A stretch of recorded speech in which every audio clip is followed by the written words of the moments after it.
IISER Pune working on a project which is funded by the Maharashtra government, and we do capacity building and upskilling of science and maths educators. So I proudly belong to a group of IISER alumni who still work at IISER, who Dr. Sudha Rajmani fondly calls as people who refuse to leave from IISER. I'm assuming she calls that fondly. I am not very sure about that. But there are plenty of reasons to stay here. The rewarding work, the beautiful campus, and all the friendships which are forged here, just to name a few. So, unfortunately, Professor Santanam's flight got delayed and he could not join us today for this event. But it's a great day for IISER today as 346 students graduate and step out into the academic and the professional world. It's my pleasure to welcome all of you to the Alumni Connect event. A little bit now about our alumni that we are so proud of. So in our database, there are around 1,200 alumni. I'm sure there are more. We need to work more towards getting more of you or more of us registered. So out of 80% of them are registered on the portal. So we would really appreciate if you get the word out to your friends, to your batchmates, to people who are from your, who are your juniors and seniors also, to register on the alumni portal. So if we look at the data, location data from the portal, the alumni are spread all over the world: Asia, Europe, North America, Australia. And if we look at the institutes at which our alumni work or study further, they are IISERs, IITs, and other universities and research institutes in India as well as all over the world, including places like Harvard, Cambridge, Stanford, Cornell, Oxford, Johns Hopkins, Max Planck Institutes, etc. There are 3 alumni who have also their own startups and who are creating employment for other people, which is something that we should really be proud of. In case of employment outside academia, our alumni work in various domains. Like if we think of academia adjacent domains, it's publishing, writing, editing, tutorial institutions, and publishing houses like Springer, Nature, Institute of Physics, etc. Even in case of industries, our alumni work in a diverse set of companies and in diverse domains like finance and consulting. So we have alumni in Deloitte, Ernst & Young, different banks all over the world, as well as companies like Amazon, Meta, Bosch, and Havels. So if we see this list, it's quite diverse and it's quite prolific. We are extremely proud of our alumni and their achievements. This provides big source of inspiration and motivation for the current students as well as the students who would be joining our institution in the future. So today we would like to celebrate the IISER alumni and also chart out a path to formally move ahead with the Alumni Association. In a sense, an alumni association strengthens the bond between the former students and their institution, fostering a lifelong relationship which benefits both parties and contributes to the ongoing success of any institution. So with this in mind, the aim of this association is to help the current students and the alumni form a professional network which will be mutually beneficial to both. So I would now like to request our director, Professor Sunil Bhagwat, to share his views and guide us on how the IISER Alumni Association should proceed ahead.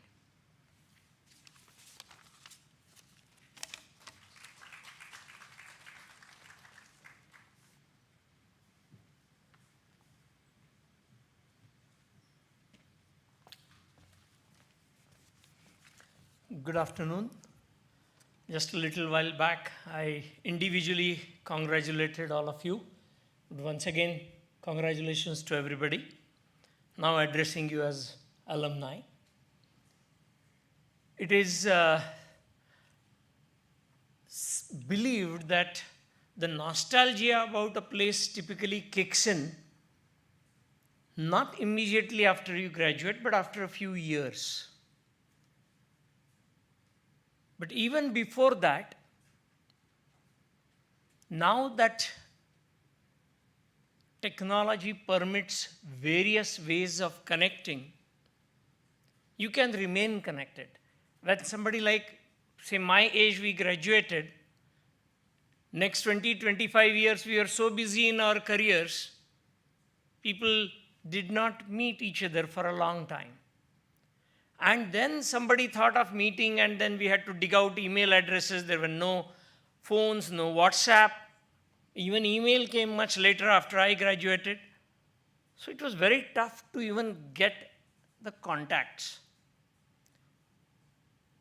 And there are many batches of people around my age, they will tell you, oh, 10%, 20% of my classmates, I don't even know where they are. Nobody knows.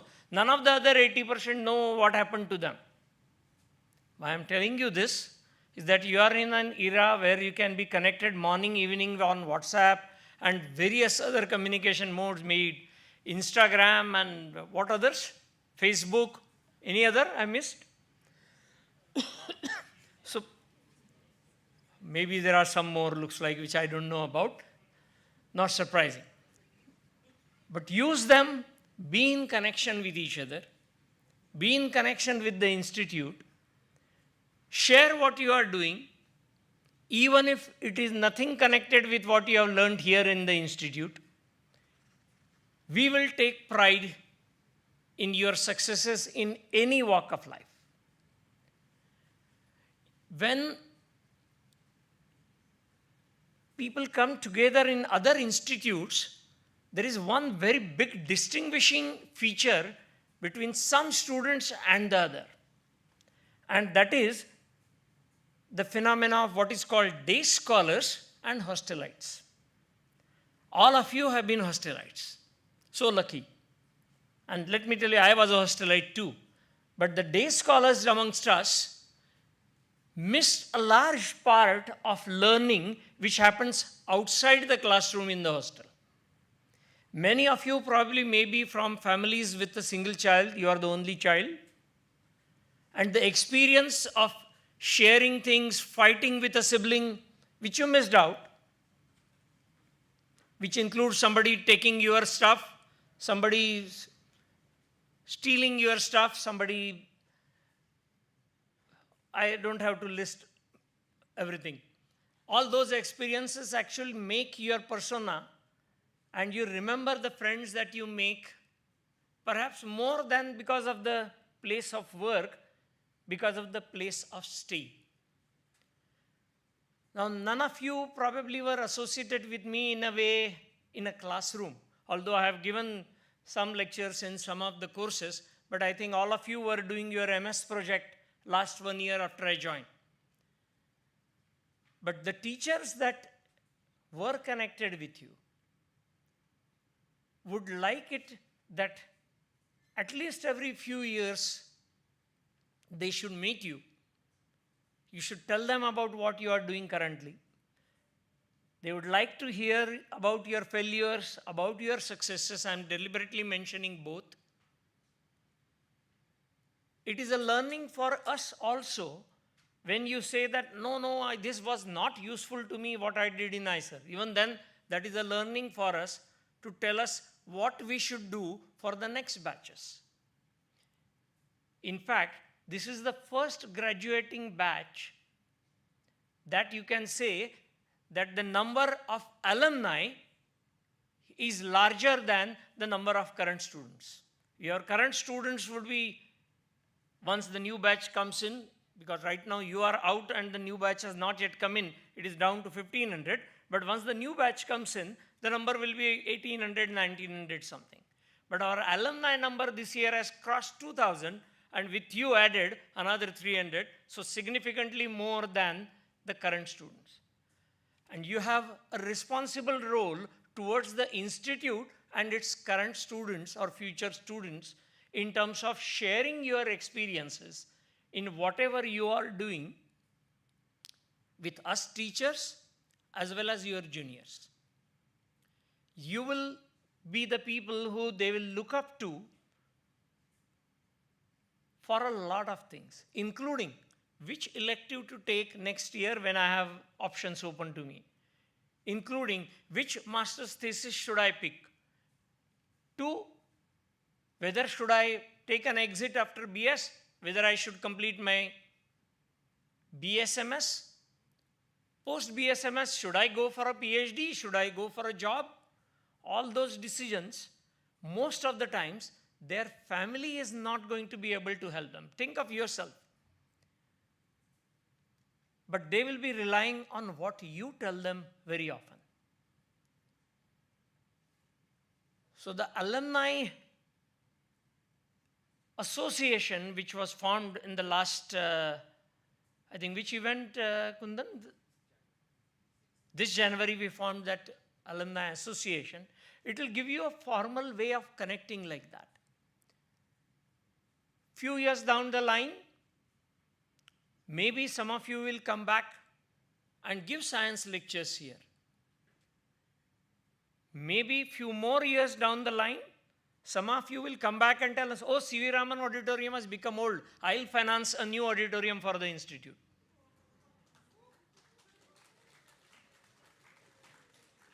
So we have a lot of hopes from all of you. An institute grows in public mind not because of the research we do. Because the research we do stays in research journals or with the companies or with the kind of scientists who use that research. That is a very small fraction of the society. Whereas, when you go and mix as alumni of IISER Pune in the society, that is a huge communication that happens without saying it in so many words, that IISER is there and is doing something good for students. Our chief guest today, when he ended the talk, he said, best wishes for your career and best wishes to be good citizens of the country. What he meant is that even if at this stage some of you are thinking about going outside, pick up some more knowledge, but make sure it's finally useful for the country. It is there in our vision and mission that the IISERs were set up to become the source of scientists for organizations like DRDO, BARC, ISRO, and of course academia. Let that happen. Our first graduating batch has ripened now. What I mean by that is they graduated in 2012. They went for a PhD. A lot of them went for a PhD, which in most outside places, it could be close to 6-7 years. Post-PhD, most of them went for a postdoc stint of 3 or 4 years. And it is only this year, in 2023, that we have heard of those alumni joining various academic positions as faculty members and perhaps doing some other things. But those of them who started a career immediately after BSMS are already well established in that career. We would like to hear about you few years down the line as somebody who is the light to guide not just IISER alumni, but the society in general. Now, this particular role, as graduating students, you may feel I am talking in air. But just think of this. How many people in India complete their 10th standard? How many of them end up becoming graduates? What fraction of them end up becoming science graduates? How many of them end up becoming science postgraduates? And what small fraction of them have the fortune of doing it from a place like IISER, as against a college where their teachers post their PhD, if at all they have one, have never looked at research. And here, you were engaged in research activities after your first year, and the entire last year you spent BSMS students, and the PhDs, of course, the entire stay here in doing research. Now, what fraction of the society do you think you represent? 0.01% to 0.1% is my guess. So 10,000 to 1,000 other people are looking up to you to know what science does. It is Not that you will follow what 10,000 other people say about science, but it's the other way around. 1,000 to 10,000 other people should listen to you what you say about science. And that also adds a lot of responsibility on you what you do in society. If somebody who is a MS graduate breaks a signal light, you can't blame the rest of the 999 people doing the same. Breaking a traffic light is just an indication. What it means is basically having high integrity and honesty in whatever you do. It is possible that while you are graduating, hopefully not during your PhD, but those who were graduating BSMS, some of you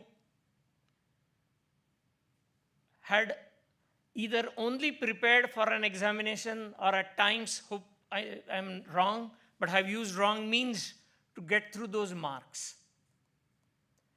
But the marks will cease to be of any importance the moment you step out of these premises. Ask people who have had a long career in whatever, be it academics or be it in industry or anywhere in research organizations.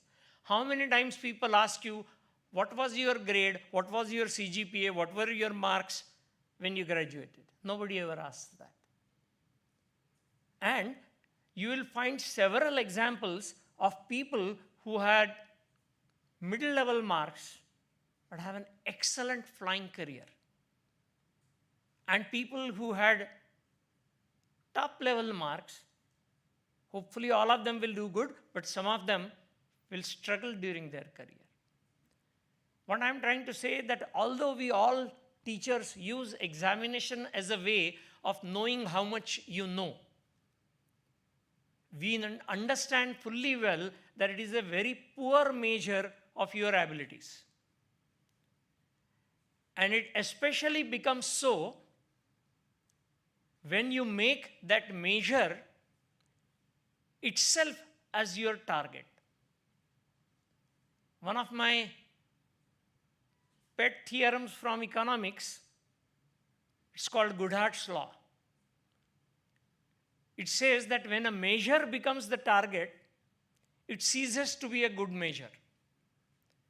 So if examinations are a measure of your ability and you have made that as your target during your studies or even during the time that you are appearing for your entrance examinations, it has probably lost that real meaning of being a good measure.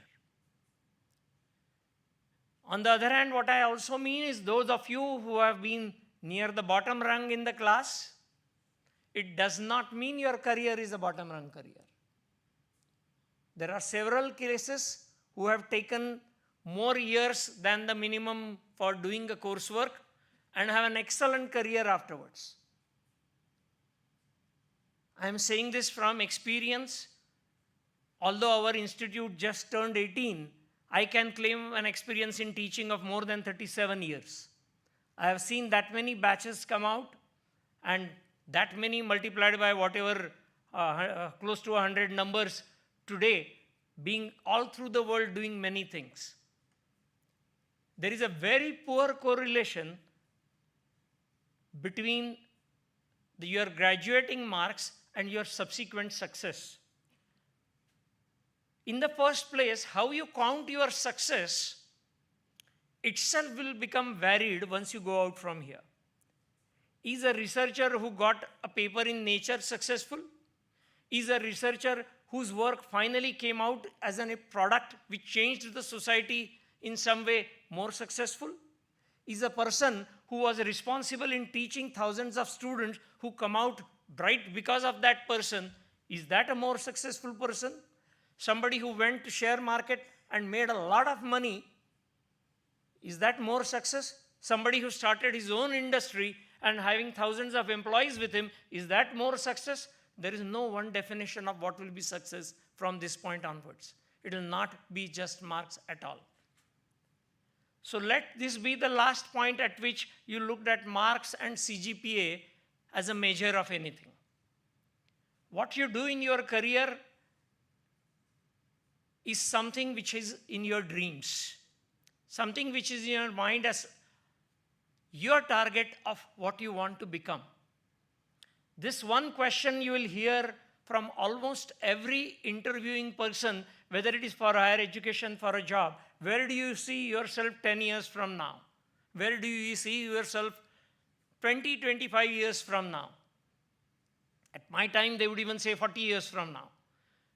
But perhaps not at your time, because one thing you should realize that what you learn today may be top of line education. But will that be sufficient for you to have a 40 years career? Probably not. It is most likely that because of the effect of artificial intelligence, as well as a few other things, the jobs that you would get into after your degrees, even after PhD, would change. And that would mean you will be going back to some education place after 20 years to learn something new which doesn't even exist today. Some of we teachers have been teaching courses which we never learned as undergraduate courses for us. And we feel that we have taken a big step. We are now teaching something which we did not learn as undergraduate students. But teachers, some of you who are going to become teachers now, imagine their situation within 10 to 15 years, what you teach or what you have learned how to teach will become obsolete. You will have to learn something completely new after 20 years, and so that you continue your profession of even teaching. This is a very big difference compared to the graduates of the last 100 plus years. It is not sufficient to have learned for last 20 years of your life. Continuing education, which was talked of for the last 20, 25 years, will be a very true reality for your careers, and you will see that happening within 10 to 15 years after your career starts. What you are learning today as a cutting edge knowledge would have become a standard practice in 15 years, and something new will be expected of you to stay in your careers. So don't give up the studenthood even if you are not anymore students of IISER Pune. Remain students throughout the life. That is one of the most important messages of studying science. What you have studied is not the climate science or the microbiology or the chemistry, but the method of how to study new science. The method of science of observation, making hypothesis, generalization, which we learned in school, if you have absorbed that and made that as your habit today, that is the one which is going to stand with you throughout your life. Learning how to learn is not going to become obsolete. There will be different methods of learning. 1,000 years ago, the learning meant orally memorizing everything. Then came books. At that time, people thought that now that knowledge is available in books, there is no need to study. There is no need for a teacher. It didn't happen. We have excellent universities. Even if you miss the gap in between, for more than 1,000 years, we have very good universities in the country. Today, a new step has happened that knowledge is available not just in books, easily searched through internet, or in the PDF books that all of you carry in your mobile phones. Does it mean now no longer learning is required, no longer teaching is required? No. You will have to be students throughout your life. If you have learned how to learn, that is the best thing you will take back from here. It is a pleasure to say welcome to you as alumni in the Alumni Association. It is also sad to say goodbye to you from the institute as students. This will probably be the last day many of you will meet together, yourselves, unless you take efforts of staying in touch. This will be the last occasion when you can together meet some of your teachers, maybe take a photograph. This will be the last day when probably you will have meals together in that dining hall. You did that? Or you went out for lunch? Dining hall. Okay? So these are memories which you will carry with you for a long time. You have done the same for the last 5 years and you got tired of doing it. But what you did today, you will remember for a long time. This I am telling you from my personal experience, and most of the teachers will agree with me.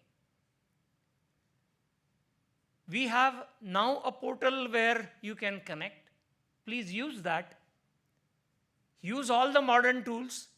Hopefully the institute and the association will also keep up with all the modern tools of communication.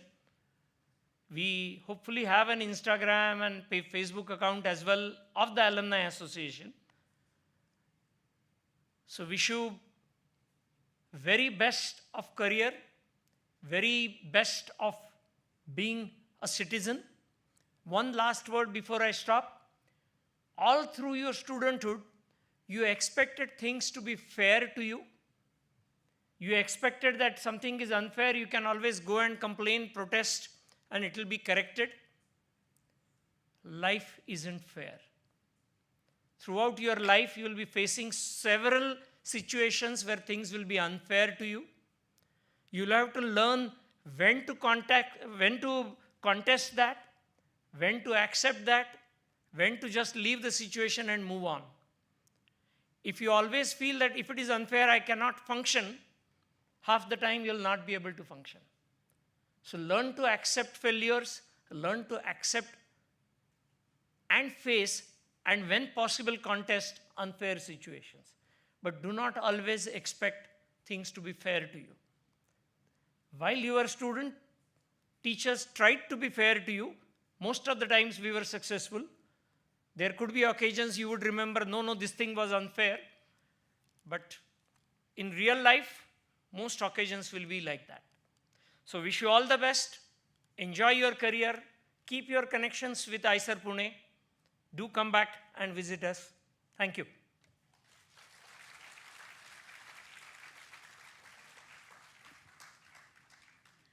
Thank you so much, Professor Bhagwat. That was very insightful and also emotional for quite a few of you, I'm sure. As Professor Bhagwat said, that the Alumni Association is a formal way of staying connected. We all have the informal means of WhatsApp, Facebook, and other social media platforms, but the alumni portal and the Alumni Association is a more formal way of doing it. As I say formal, what I mean is it is an association with certain rules and guidelines, and that's why the event today is to unveil the alumni charter of the association. So I would now like to request Professor Bhagwat to unveil the charter of our Alumni Association. I would also like to request Professor Sengupta and Dr. Harshini, as well as two of our alumni, Siddharth Soni, who is a postdoc at UC Berkeley, and Gaurav Bhore, who is also a postdoc at Harvard. So I would like to mention Dr. Harshini Tekur is a postdoc here in the physics department, and she has worked a lot to get this alumni charter in the structure that it is today. And she will now require all of our help to take this ahead. So I would like to invite all of you to unveil the charter right now.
Thank you so much, everyone.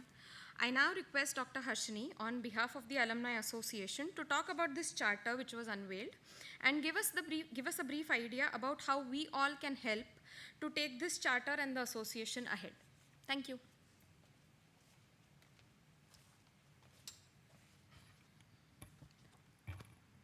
Good afternoon, everyone. Thank you all for making it to the event, especially the alumni who have come from outside. Jan 6th marked an important occasion on the history of the Alumni Association, in that there was finally an Alumni Association. It existed in some undefined form previously, but now we have made it more formal, and today we saw the charter, just now we saw the charter released. I want to clarify at the outset that the document that is released now is neither final nor comprehensive. Let me take you through the timeline for what we hope to accomplish over the next year in terms of the charter itself and the Alumni Association in general.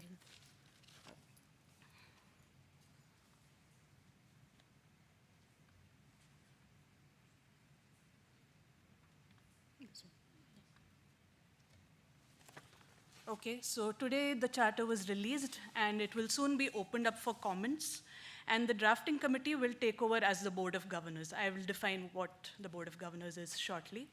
We'll leave it open for a month and we'll wait for comments and suggestions, and then we'll close it on July 1st. And then with the comments and suggestions we receive, we'll incorporate them into the final version, which the Board of Governors will prepare.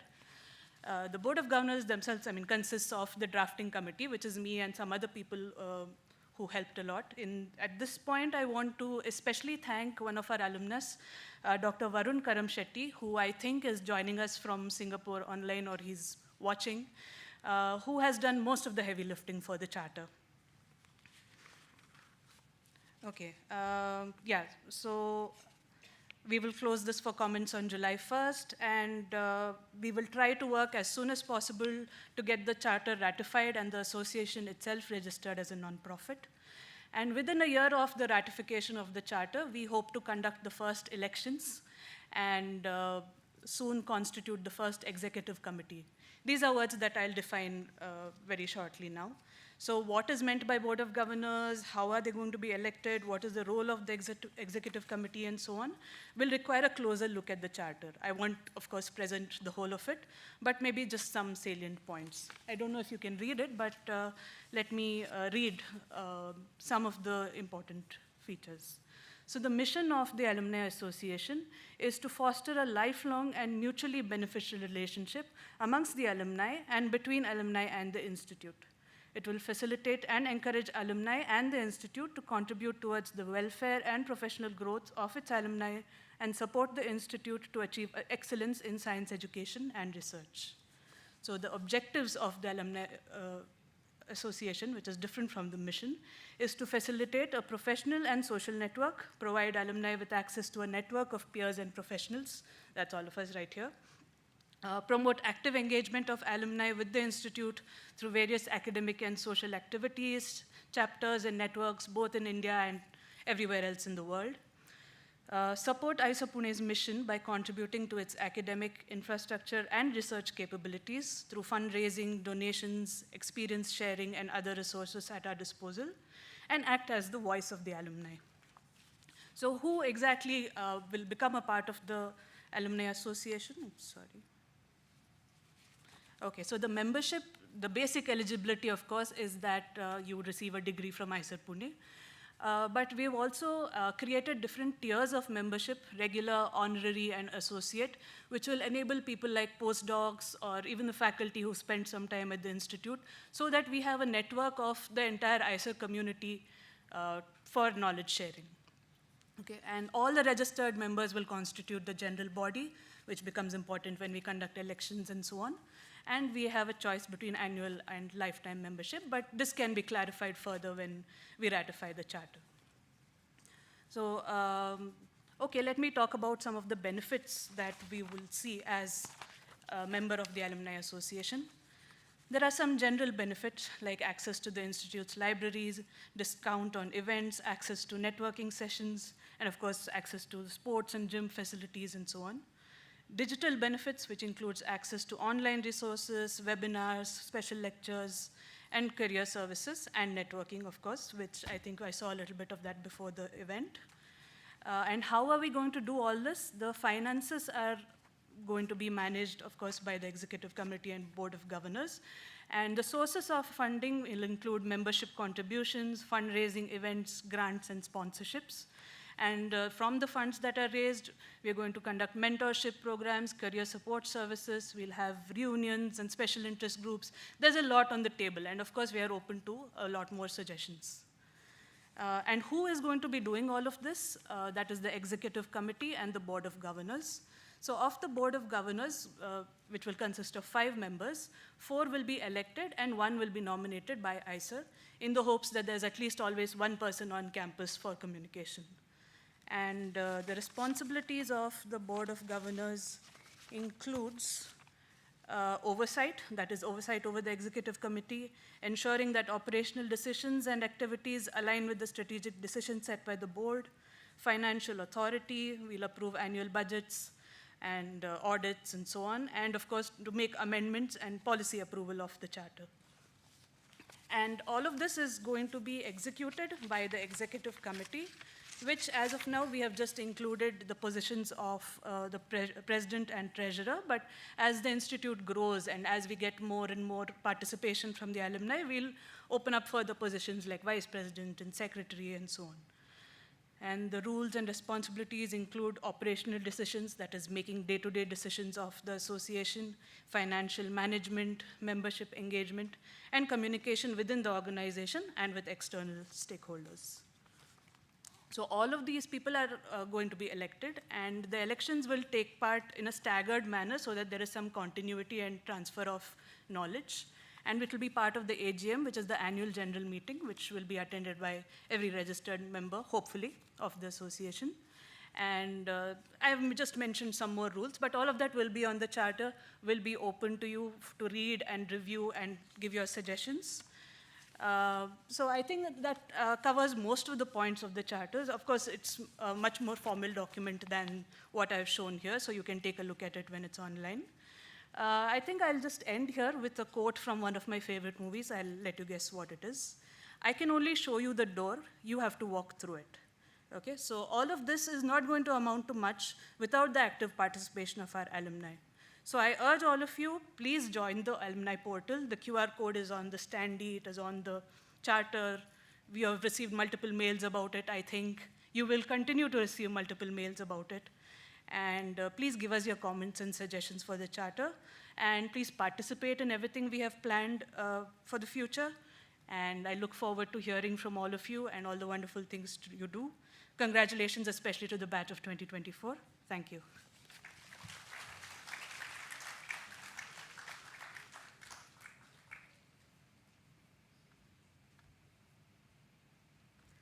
Thank you so much, Harshini. No alumni event is complete without few of the alumni speaking about their experiences at the institute. So first, I would like to request Atharva Bhide, who graduated just now, today, and he has been placed in Barclays. Congratulations, Atharva.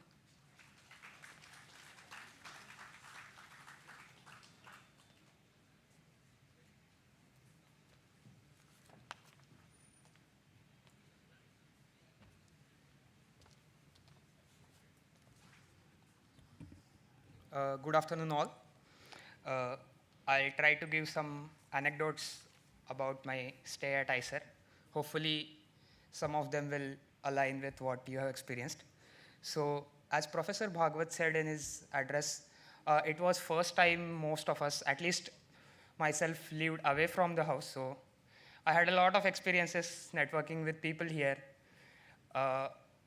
Especially the hostel life that Professor mentioned, I could connect with that because it was different things that we did among friends and that become memories now. I would like to mention the role of Disha also.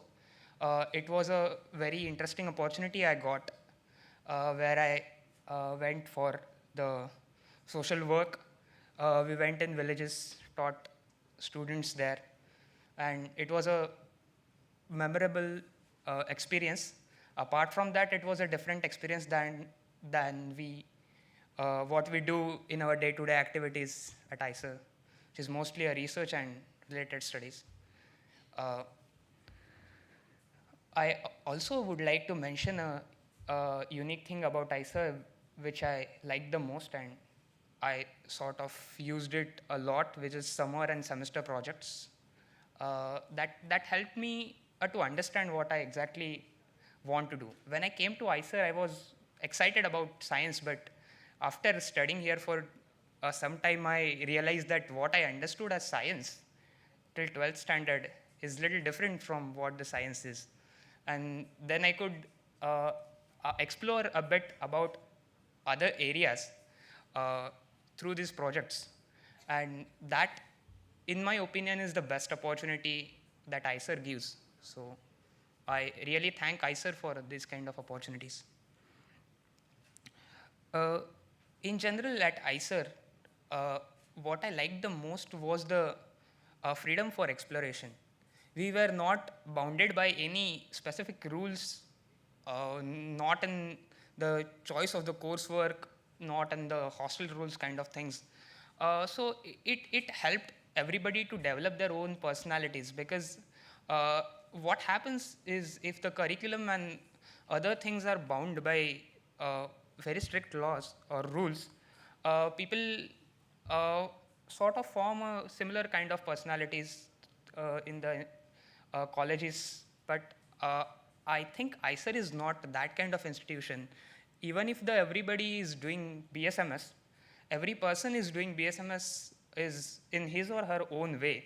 And that is the best thing that IISER is known for, I guess. And at least I liked it the most.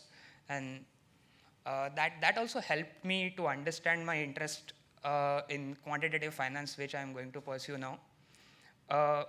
I would like to thank Alumni Association and the organizers for this opportunity to mention some of my experiences at IISER. I would also like to congratulate all my friends on their graduation. And I think I would be happy to connect in the Alumni Association and support it as much as I can. Thanks a lot. Thank you so much, Atharva. We are really going to take you up on what you said about the Alumni Association. So I'm going to remember that. I would now request Sukanya, Dr. Sukanya Chakraborty, who finished her PhD in biology and is now headed to University of Montreal, to talk about her experience of being a PhD student at IISER Pune.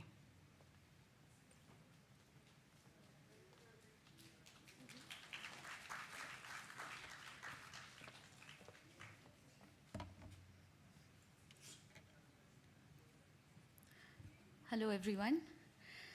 Good afternoon. It's an absolute joy to stand here today at this Alumni Connect event at IISER Pune. Reflecting on my journey here, from pursuing my PhD in structural biology and biochemistry to immersing myself in the lively cultural scene here, I realize at this point how well this place has shaped me. So 8 years ago, when I walked through the gates of IISER Pune with a mix of excitement and nerves, like it was a big deal because I was leaving my hometown for the first time, and it was a big step. The academic challenges here at IISER Pune promised growth, but I had no idea at that point that it would also spark such a deep personal development.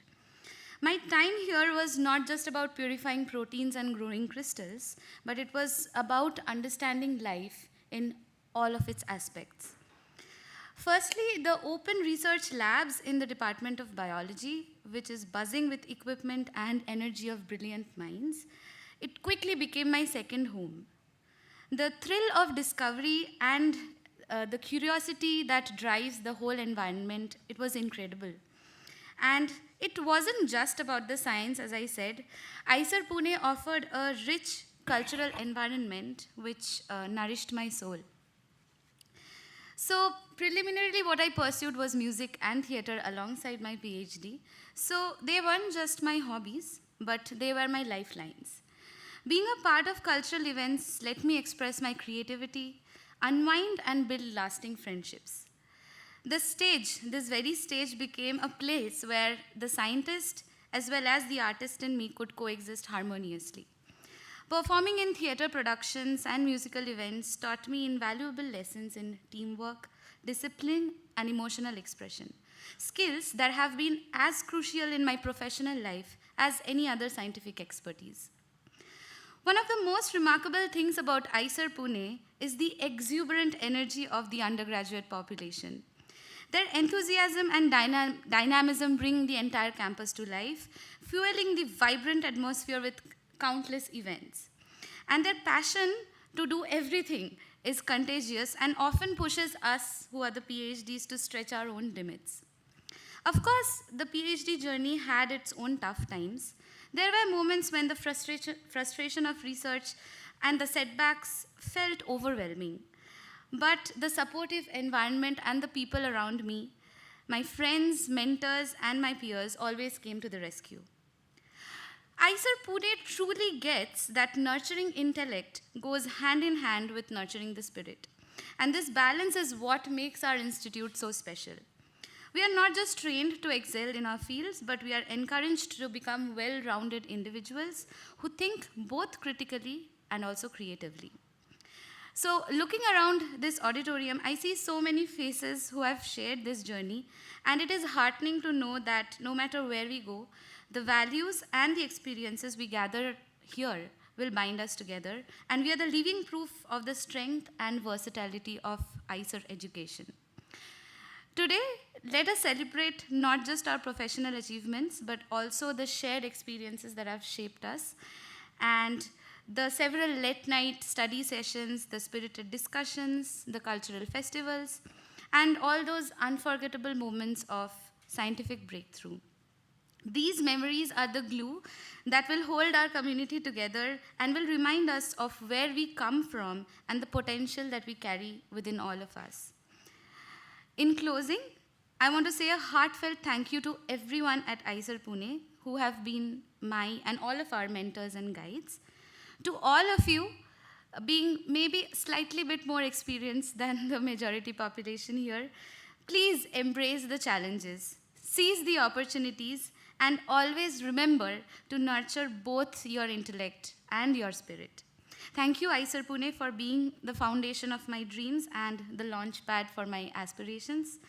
Here's to many more years of shared success and camaraderie through the Alumni Association of IISER Pune. Thank you very much.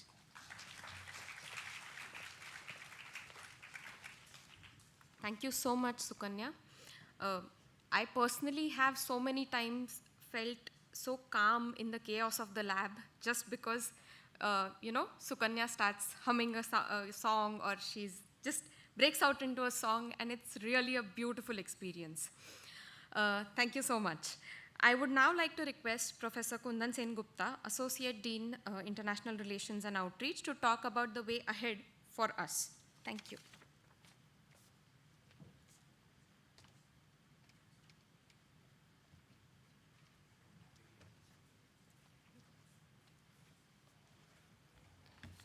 So thanks very much for all of you to come for this event, and of course congratulations to each and every one of you, both BSMS, PhD, and maybe there are a couple of master students who are here for receiving their degrees today.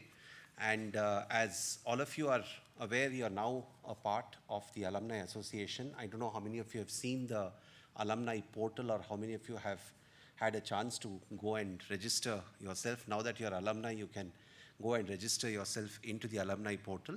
And Harshini very nicely gave the details of what exactly the alumni charter is going to be, and we hope to engage with you constantly. Now, very quickly on a personal note, I'm not sure how many of you, I think I was one of your teachers in the very first batch of biology, and more than that, I think what I learned is something very different. You all shared your own personal experience as a student. I'm telling you as a personal experience as a teacher, that I learned most from my own students, because each of you, I think all of you had participated in a model making that you did.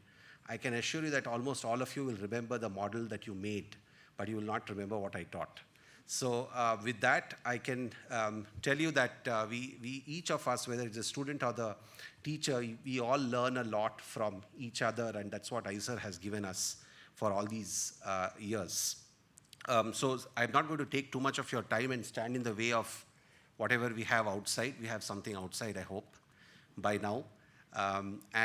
We'll break for that. And what I want to do is, before we close, a heartfelt thanks to everyone who has made this a success.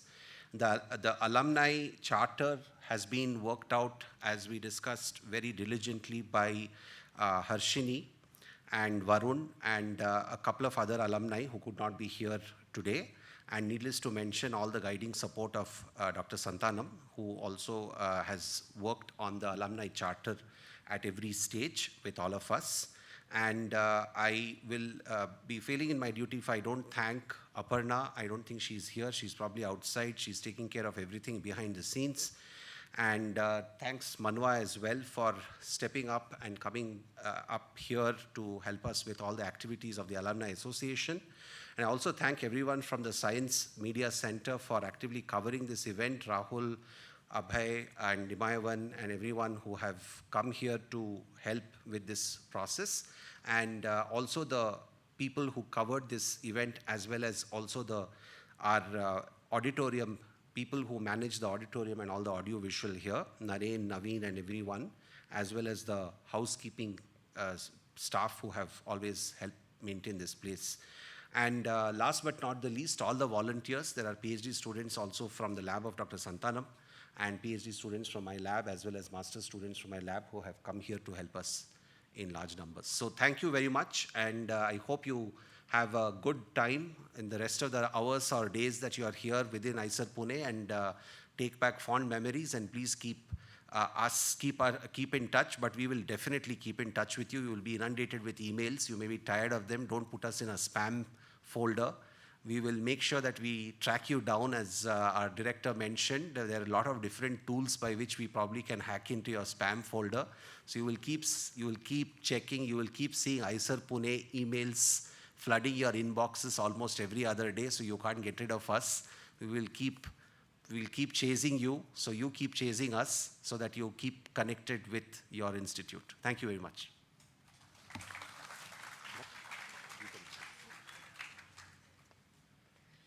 Thank you so much, everyone. I now request all of us to go and have a delicious high tea and let the networking begin. Yeah. Just 1 second. Yes. You can. Just wait a minute. Just wait a minute. Which are very special Huh. for your graduation,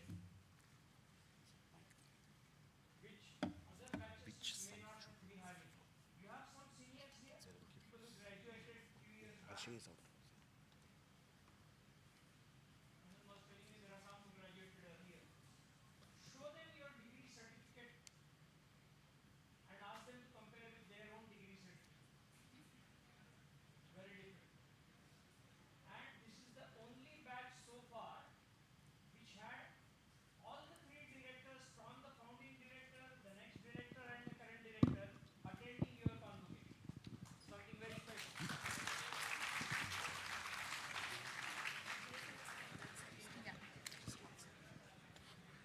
Okay, we have a little surprise for all of you. So I would request the BSMS students to exit from that door, so the right side door, and everybody else from this side. Thank you. It's a good surprise. Don't worry.